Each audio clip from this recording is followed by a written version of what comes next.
With towering volcanoes, swirling dust storms, and plumes of sublimating dry ice at its poles, the surreal landscape of Mars has captured earthly imagination for centuries.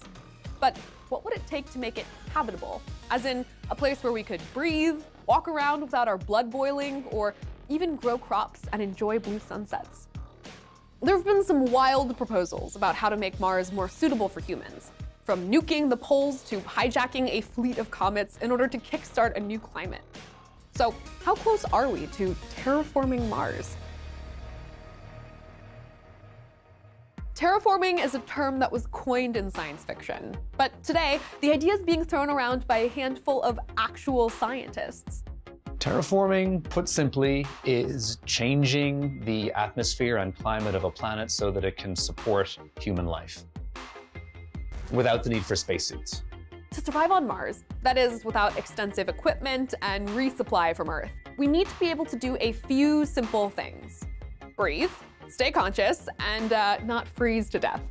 If we can figure out those 3 hurdles, we'd have the luxury of worrying about longer-term concerns, like how to grow food or shield ourselves from radiation.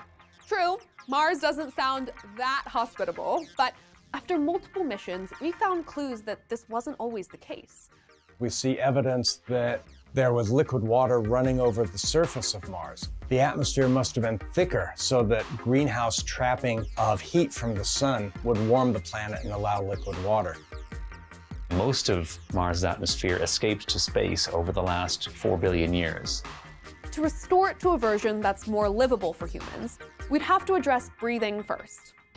On Earth, we have a delicious atmosphere made of around 21% oxygen, 78% nitrogen, and a little bit of everything else. It wouldn't need to be exactly that mixed, but we would need a very similar amount of oxygen. But there certainly is enough water locked up in ice on Mars to get some O2 for you. And unfortunately, there probably isn't enough nitrogen that we could easily get to build up an Earth-like, mostly nitrogen atmosphere. If you're willing to wear, like a gas mask, then the gases could be pretty much anything which isn't corrosive or acidic. You have to carry oxygen on your back. That could be an intermediate step. Okay, fine. I'll agree to wear a DJ Marshmallow mask for a little while if I could skip the spacesuit. So that brings us to our other goals, staying awake and warm. And it turns out these two actually go hand in hand. If you stepped outside on Mars today, you'd pass out instantly and die shortly after, as the low pressure literally pulled the oxygen out of your blood. Temperatures on Mars sit, on average, at a chilly -63 degrees Celsius. But if we could thicken the atmosphere by adding some mass to it, we might be able to kickstart a greenhouse effect that would stabilize the temperature and stave off some of that deadly radiation as well. That's the essence of terraforming. So the question becomes, is there enough CO2 anywhere on Mars that we could mobilize it and put it back into the atmosphere? In terms of the very first sort of easy baby steps of terraforming Mars would be the release of the kind of easily accessible CO2. Now, this is the south pole of Mars here. It's kind of hard to see there, but it's some water ice, but mostly the CO2 ice down here. If you started making the planet warmer, you would sublimate more of it, or you could just nuke it. The fast way is drop thermonuclear weapons over the poles. That would only double the atmospheric pressure on Mars. So we would go from 6% of the Earth's atmosphere to 12%. And that's so not enough to heat up the planet. Other sources of that desirable atmosphere for terraforming could be hiding in Martian minerals and dust, but they're tricky to unlock.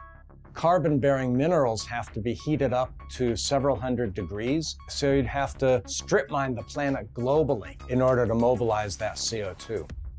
Mars has 140 trillion square meters. So that's about 1,000,000 billion tons of gas that we would need dug up out of the ground and then vaporized or somehow released from those minerals. And the energy required to do that is staggering. You'd need the equivalent of running 10,000 gigawatt nuclear power plants constantly for 10 to 40,000 years. Now, we might be able to use something more efficient, a super greenhouse gas like hydrochlorofluorocarbons, for example. But we need to build hundreds of factories on the planet's surface to pump out enough of it to affect the climate. Then, of course, we'd have to add back in our custom cocktail of gases to allow us to take off our gas masks and oxygen tanks, let alone grow any crops. So let's investigate our next option, stealing the building blocks of an atmosphere from comets. There is a large source of nitrogen, oxygen, hydrogen, etc. in the form of comets. If you could redirect something like, depending on how big they are, 10,000 to 1,000,000 comets, and you were able to crash them into Mars on purpose, that would be possible given the sort of distribution of comets that we have now. If you've got 1,000,000-kilometer-sized objects hitting Mars, that would be pretty damaging. It would probably devastate the entire surface. But really what you would need would be an army of self-replicating robots that could essentially attach what people call mass drivers, which would be, let's say, a nuclear power plant on a comet, which could be fed by the water of that comet, and then would use that same water as propellant to act like a rocket, and over the course of years, redirect those comets to eventually impact Mars. Sounds like some pretty heavy lifting. But with a new global enthusiasm for space exploration at lower costs, we might see some of the technical advances required to inch us closer to this vision, like autonomous navigation and in-space assembly of spacecraft, sooner than we think. But even if we can build and master all of this technology, should we charge forth in aggressively tailoring the solar system to our species' comfort zone? And how much should we promote the idea of having a spare planet in our backyard? The danger in doing that is that we then think that we can muck up the Earth and we have a place to go.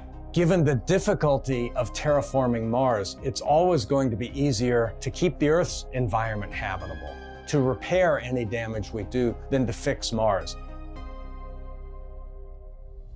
So, while we work on making sure our own planet's climate is livable, all we need to do to fix Mars up is figure out how to create legions of artificially intelligent robots, which can create copies of themselves out of Martian dust to help set up major mining operations and vaporize 1,000,000 billion tons of rock.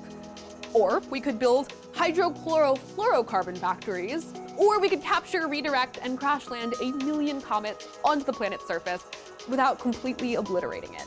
So how close are we to terraforming Mars? Today, the emphasis is on getting a first human mission, and even that is really hard and really expensive. Then we need to establish a scientific outpost to show that there's some level of sustainability on Mars as it is today, because we need to learn how to live on Mars as it is today before we can even begin to think about terraforming. The difficult part for me is seeing how we get from the scientific outpost, this limit of 10 or 20 or 30 people, up to the kind of 10,000 people that it would take in order to really start the terraforming project. And that really requires a city on Mars. Is that 100 years into the future? 500 years? To my mind, anything beyond 30 years into the future is science fiction. I think the people who ultimately terraform Mars are going to be Martians. They will have been adapted by generations upon generations of living in lower gravity. They'll be a lot taller than us. They might have different blood chemistry. They will ultimately start to diverge somewhat as a species from us, and evolution will slowly take over, and they're still going to be humans. They're still going to look like us, but they'll be different enough from us that they'll be easily identifiable as like, oh, that's an Earther, that's a Martian.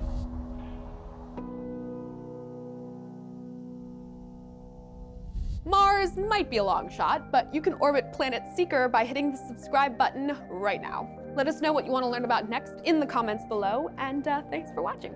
See you next time.